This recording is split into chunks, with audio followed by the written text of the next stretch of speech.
End gold buyers, మీ కష్టాల్లో నమ్మకమైన మీ ఆత్మీయ నేస్తం. సో అంత అద్భుతమైనటువంటి తర్వాత గొప్ప విషయం ఏంటంటే ఈయన ఎప్పుడు పాటలు వింటుంటాడు కదా. ఒక మీకు ఇప్పుడు మనకి జనగణ మన నేషనల్ యాంథమ్ ఉంది కదా, అలాగా ఒక కంట్రీ నేషనల్ యాంథమ్ విని దాన్ని ఒక డ్యూయట్ చేశాడు. ఏం పాట సార్ అది, మీకు ఐడియా ఉందా? ఏదో చెప్తారు మరి, ఖుషిగా నవ్వుతో ఏదో పాట అని చెప్తారు. ఓకే, అలాగా ఇన్నోవేటివ్స్. తర్వాత మనకి ఇళయరాజా రాకముందు వరకునండి మనకి సంగీతం అంటే అంటే గొప్ప గొప్ప మ్యూజిక్ డైరెక్టర్స్ ఉన్నారు, ఇళయరాజాతో పాటు ఉన్నారు.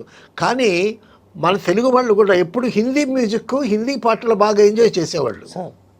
అయితే ప్రొడ్యూసర్ కానీ డైరెక్టర్ కానీ ఒక మంచి హిందీ ట్యూన్ ఇచ్చి, సార్ ఇలా పాట ఇది ఇలా చేయండి ఒక పాట అని అంటే ఈయన మూడు బాగుంటే చేసేవాడు.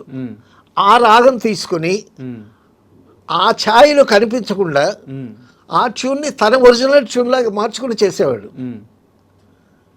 తనకి మూడు బాగుంటే చేసేవాడు, లేకపోతే చేసేవాడు కాదు. ఓకే.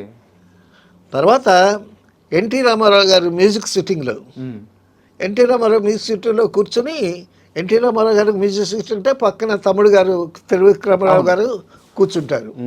సో ఈయన ఏదో మంచి మూడ్లో వాయిస్తున్నాడంట. హార్మోని వాయిస్తాడండి రాజేశ్వరరావు గారు. అస్సలు 2-3 హార్మోనియలు కలిపి వస్తున్నటువంటి పియానో అంత అద్భుతమైనటువంటి సౌండ్ వస్తుంది. బాలసుబ్రహ్మణ్యం గారు కూడా, నేను 2 సినిమాలు పనిచేశాను రాజేశ్వర గారితో.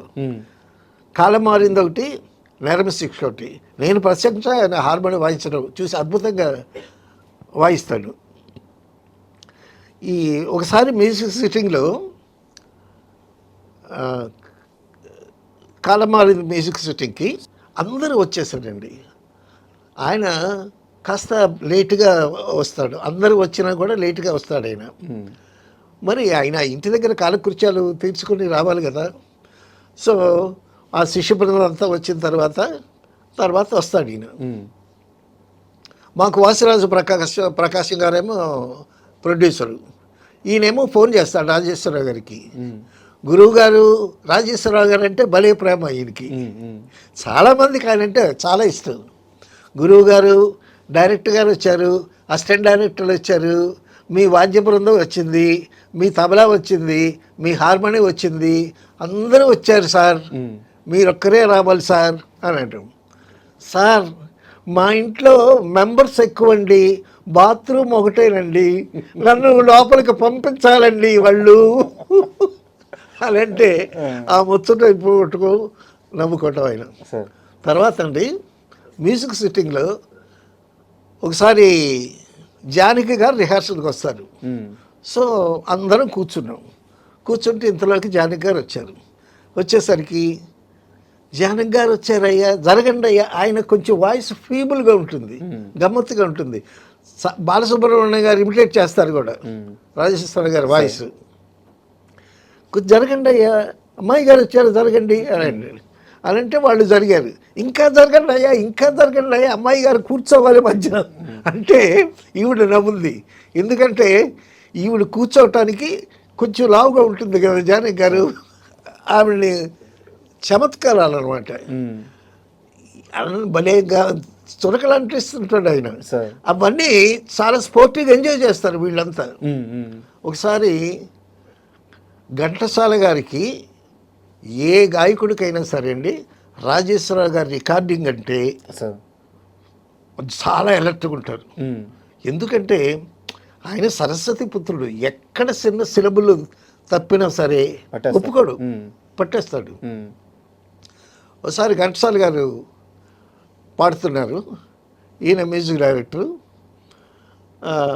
ఆయన ఒకసారి ఒక టేక్ రఫ్గా పాడతారు. పాడిన తర్వాత ఈయన ప్రొడ్యూసర్ ఏదో ఉంటారు కదా పక్కన, డైరెక్టర్ ఏదో చిన్న చిన్న మాటలు వస్తాయి కదా. మాస్టర్ గారు, ఘంటసాల మా మాస్టర్ గారు అంటారు కదా, మాస్టర్ గారు మీరు పాడిన పాట నేను పాడినట్టు లేదు అని నిర్మాత గారు అంటున్నారండి. ఆయన మీద నెట్టేస్తారా? ఆయన మీద ఏంటేస్తాడు. ఘంటసాల గారికి కూడా రాజేశ్వరరావు గారికి ఘంటసాల గారికి కనిపించని శత్రుత్వం ఉంది. బయట పడ్డరు కానీ ఆయన దగ్గర పాడటం కష్టం అనేటటువంటి విషయం ఆయనకి తెలుసు. ఈయన కూడా కావాలని ఎక్కడో పట్టుకుంటాడు ఘంటసాల గారిని. సో ఆ విధంగా గమ్మత్తైన ట్రావెల్ అది. తర్వాత ఇద్దరు మాత్రం కలిసి చాలా సినిమాలు చేశారు. తర్వాత